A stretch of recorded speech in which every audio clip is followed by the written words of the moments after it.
saboda haka duk wanda dauke wa annabawa bashariya wanda ya kafirta. Duk wanda yake tsammani zai takarrubi da wani abu na annabawa, duk abubuwan da ake rufuna duk na ƙarya ne.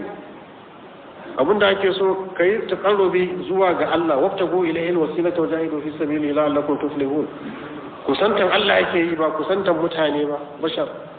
Sannan Allah na ma annabi sallallahu alaihi wasallam da mala'iku salatin ko to kafin yamma annabi huwa allazi yusalli alaikum wa mala'ikatuhu, kafin ya ce yana ma annabi ya ce shi yake muku, Allah na maka salati, mala'iku na maka me salati, kai ma kamar yadda yake wa ba wai ya kibe annabi da salati bane, ka zama salihi kai ma Allah zai maka me salati. Allah ya shirye da mu, amin amin. A cikin maganganun shi da aka yi play muku kuka ji, za ku ji yayi magana game da salatin annabi da cewa ai kafin ma Allah ya ce yana yi ma manzon Allah salati, sai da ya fara cewa yana yi muku salati.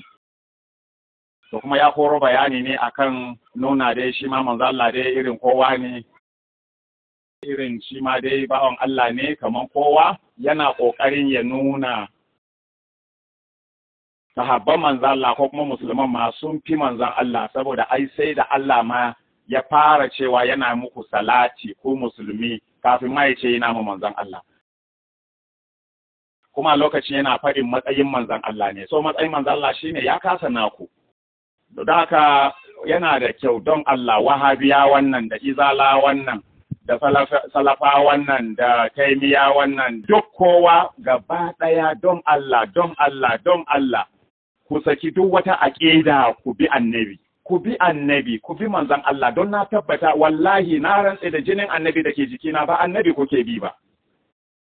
Don inda kun yadda shi kuke bi za ku girmama shi. Don duk wanda ka yadda kana bin shi, to za ka mutunta shi, za ka girmama shi. Amma kana bin mutum kana wulakanta shi, ai babu biyayya. Da ka ku girmama annabi, ku mutunta annabi. Kuma to wai ni yaya suke samun doctor din nan ne? Doctor bai san annabi shi ba, kuma doctor ko professor ana takama professor kuma professor bai san annabi shi ba, bai san darajar annabi ba. Ka inna lillahi wa inna ilaihi raji'un. To game da maganar da yi dai na salati, cewa an ma riga yi muku salati kafin a yi ma manzon Allah, ko Allah ya riga cewa yana muku salati kafin ya yi ma manzon Allah. To in ya sani da gangan ya faɗi abin da ya faɗa, to ya tuba ya gyara imani shi.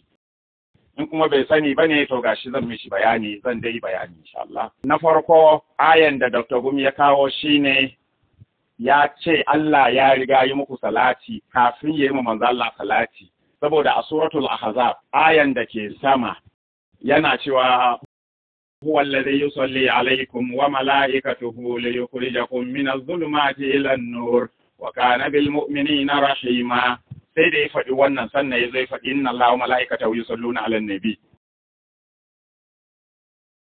To shi arrangement din ya duba, tunda Allah ya fara kawo ayan da ta yi magana ana yi muku salati kafin a kawo ayan da ta yi magana ana yi ma annabi salati, to shi a gurin shi wani abin takama ne ga musulmi, an riga yi musu salati kafin a yi ma annabi. Wannan arrangement ne na ayoyi.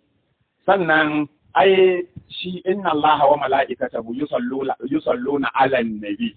Ai ba wai Allah yana gaya mana yanda yake ma musulmi salati yake ma, wannan aya fada take yi ga musulmi, tana fada ne da musulmai waɗanda suke rena annabi. Wannan aya da doctor ya kawo kamar yadda na jawo kunji ya ce huwa alladhi yusalli alaykum wa mala'ikatuhu liyukhrijakum min adh-dhulumati ila an-nur wa kana bil mu'minina rahima. Wa kana bil mu'minina rahima. Yace huwa alladhi yusalli alaykum, shi Allah nan shine wannan da ke muku salati,